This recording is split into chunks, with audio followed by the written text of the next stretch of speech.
All right, so welcome to a review. We're going to do just one hand. I think there's a lot to learn, and the summer season has been all about card play. I think there's a lot to learn in this hand.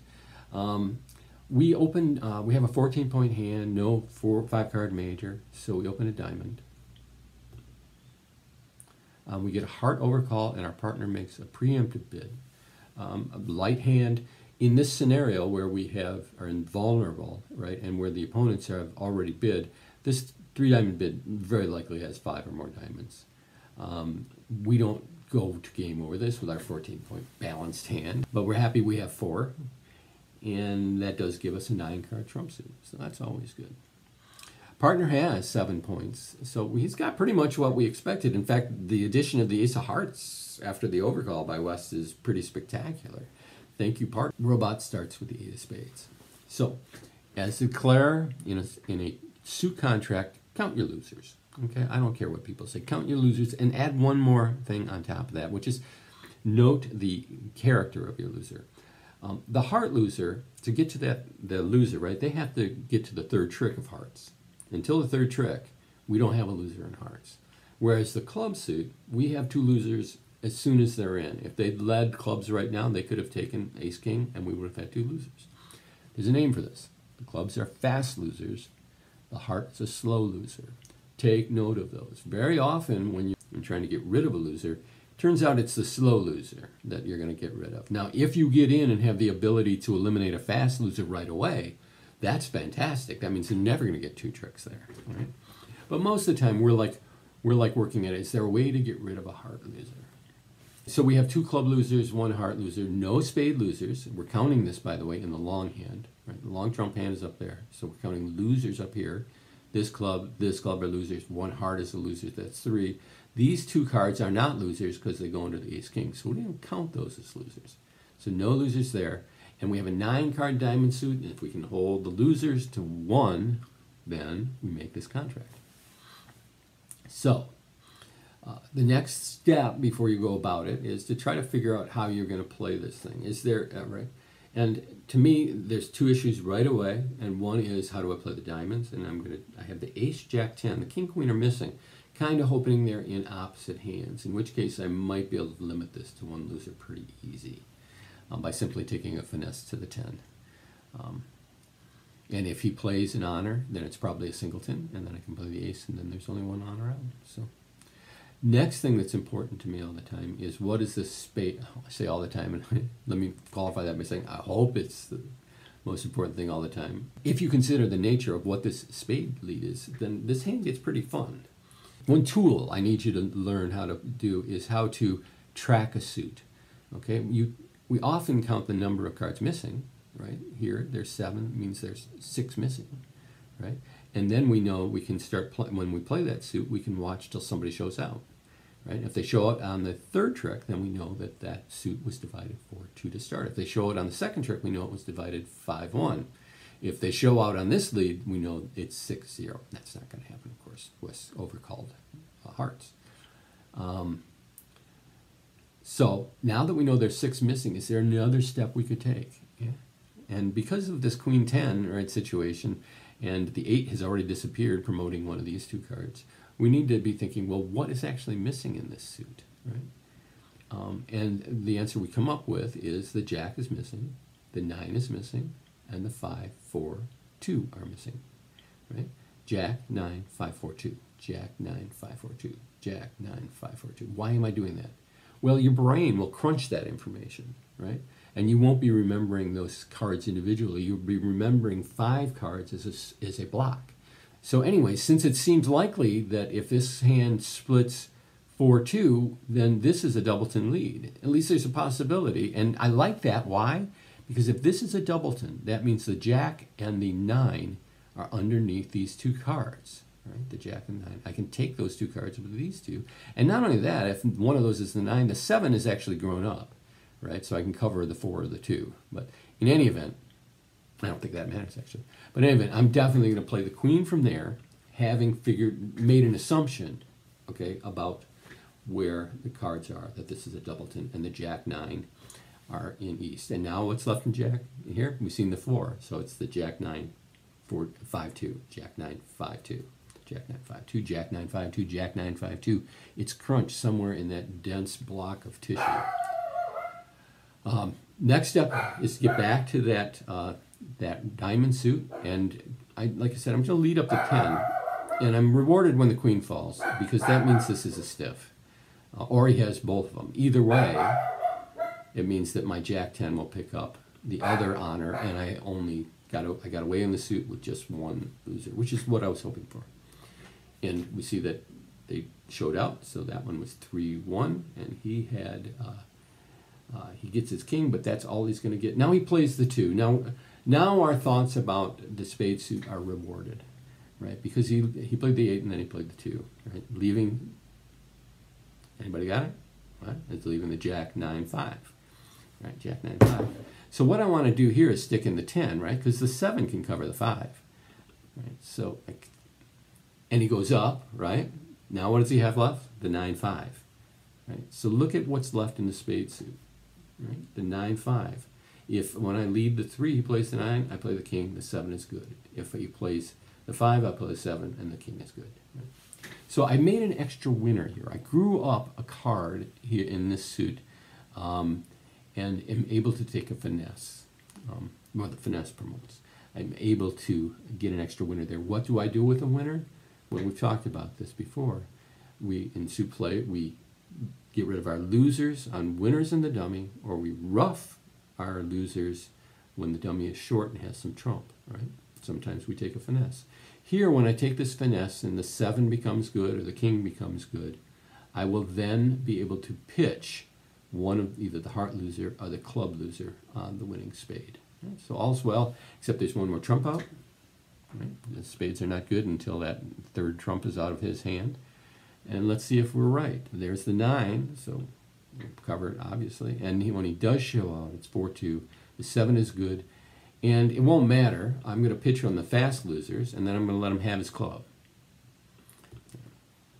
This would be a lot more exciting if I, say, had the Jack of Hearts, but because we would be end playing him here, but we don't have that. So we're only going to get, when the honor comes down, we're just going to get the, 1 heart. Give him an opportunity to screw up here, and then lead at the king 7. Oh, there's just no way. Hope springs eternal, right? And we do have to lose the heart. But in the meantime, we've gained an overtrick. So congrats. Why did we gain the overtrick? Because we watched the spade suit, analyzed the lead. We tracked what cards were missing. And because of that, we're able to create another winner in the dummy, right? And get 4 spade tricks that gives us an opportunity to pitch one of the losers in the opener's hand. So that was pretty easy based on the lead. What happens if there's a different lead? What happens if there's a different lead? Well, let's take a look from what that'd be West's perspective. Let's see if we really had a better lead. Right? It's 1 diamond. I make my heart overcall.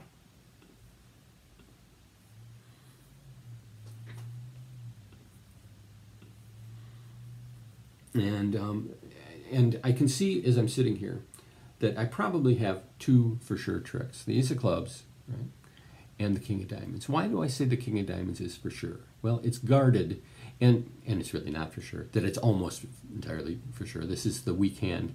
This guy is more likely to have the ace of diamonds. So I'm assuming that the ace of diamonds is here. I have 2 tricks, the king of diamonds and the ace of clubs. Because of that, I don't really want to lead from either one of them. My partner could have the king of clubs up here, and that would be fine. But if he has, and I could lead to 6 to the king, and maybe we could finesse the queen on the way back. Very exciting. My partner has some points. Right? This guy was light, and partner should have 6, 7, 8 points. So that's a possibility, but it's a little risky, isn't it? I'd rather just have that happen organically and let him lead them to me. And then I have this diamond suit. Like I said, the king is already good. The only way for it to, and I could probably lead the 2 of diamonds here, but I just don't want to lead from the king of diamonds with 3. Who knows? Maybe I have a rough coming if I can do something with the spades. And then the other suit is the queen of hearts, a heart suit. Lead the queen. This is a lead in which I hope that my partner has an honor. Because if he doesn't have an honor, then chances are I'm not getting any heart tricks. So I lead it. If I lead it, hoping he has an heart honor, I end up being disappointed. So let's jump back over to the clearer's seat and see what we do with the heart lead. Remember, what we saw in the opening lead was that West led the Queen of Hearts. Now, we have the same loser-winner situation as before. Has this Queen of Hearts lead given us any information? If we analyze the lead, well, what do you think he's leading from? And it's almost certainly Queen Jack, right?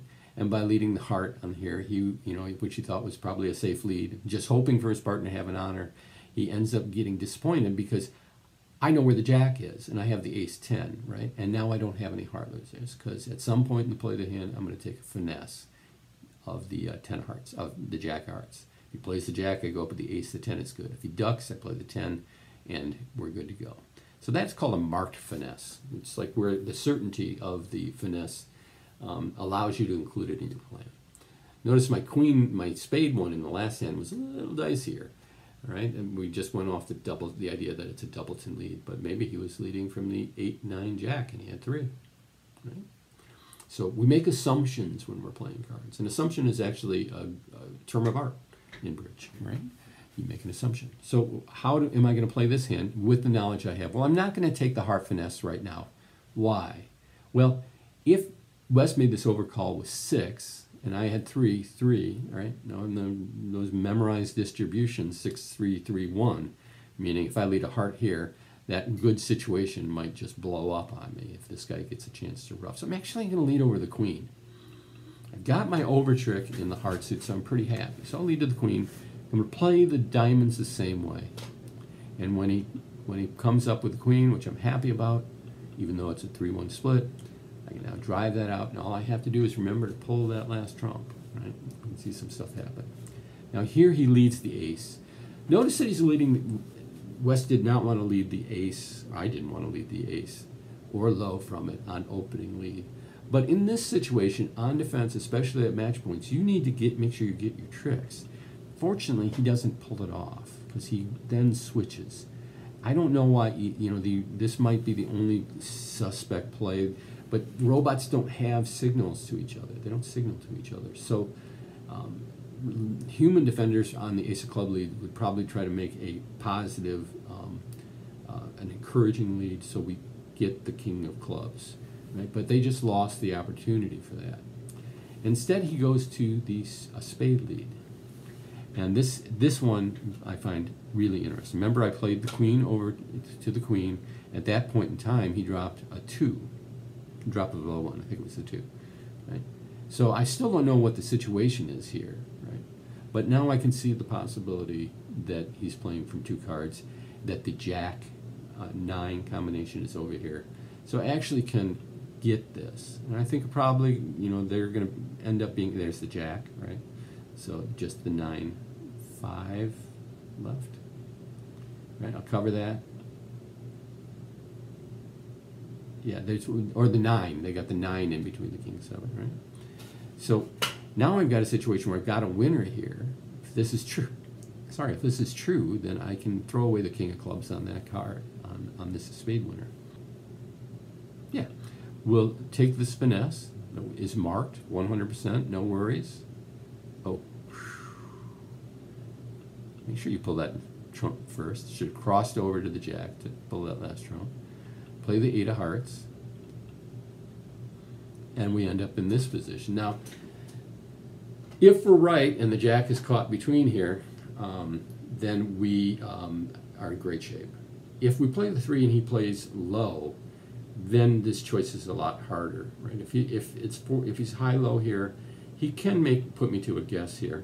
Do I have the strength to stick the 7 in, right? Or am I happy with a king? Well, I guess it doesn't matter, does it? Yeah, it does. I'm trying to get rid of this king. So if at this point, not jeopardizing the contract really, right? If I'm right on the position of that card, then I get the King of Spades here, on which I can pitch yet another loser. So Hartley gave us a chance, mostly only because, as a matter of fact, West didn't cash out the 2 clubs, but gave us a chance to make 2 overtricks. Interestingly, though, I basically had more knowledge of the hand from the Queen of Hearts lead, right? It gave me a chance to make 3 heart tricks through a finesse, a marked finesse, when I know when the jack is. And if they don't cash out their 2 clubs, I can still pull off the tricky little play in spades, right? And now we end up making 5. So, interesting hand, really interesting. There's a lot of work to be done.